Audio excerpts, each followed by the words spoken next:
ভাষা মানে শুধু ল্যাঙ্গুয়েজ না, আইডেন্টিটি। 21 ফেব্রুয়ারি ইন্টারন্যাশনাল মাদার ল্যাঙ্গুয়েজ ডে, মাতৃভাষা দিবস। এই দিনটা শুধু একটা ডেট না, এটা একটা হিস্ট্রি, একটা স্ট্রাগল, একটা আইডেন্টিটি।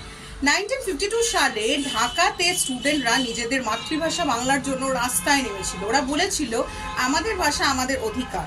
তাদের রক্তে দিয়ে লেখা হলো একটা কথা, language is not just a medium of communication, it is self respect.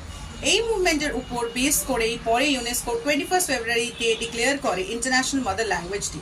তুমি ইংলিশে ফ্লুয়েন্ট, গ্রেট। হিন্দি বলতে পারো, ওয়ান্ডারফুল। বাট তোমার মাকে কোন ভাষায় ডাকো? মা, ও মা, আম্মা, আই। সেই প্রথম ওয়ার্ডটা যেটা তোমার মুখ থেকে বেরিয়েছিল সেটা ছিল তোমার মাদার ল্যাঙ্গুয়েজ। মাদার ল্যাঙ্গুয়েজ আমাদের চিন্তাকে শেপ করে। আমরা যে ভাষায় স্বপ্ন দেখি সেই ভাষায় আমরা নিজেকে বুঝি। আজকের দুনিয়া গ্লোবাল, ইংলিশ ইজ ইম্পর্টেন্ট কেরিয়ারের জন্য, রিসার্চের জন্য, ইন্টারন্যাশনাল এক্সপোজারের জন্য। কিন্তু যদি আমরা নিজের ভাষাকে ইগনোর করি তাহলে আমরা নিজের রুটসকে কাট করে দিচ্ছি।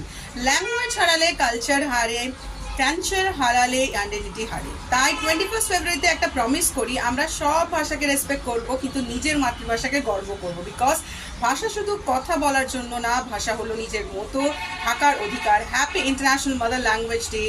বলো গর্বে, আমার ভাষা আমার পরিচয়।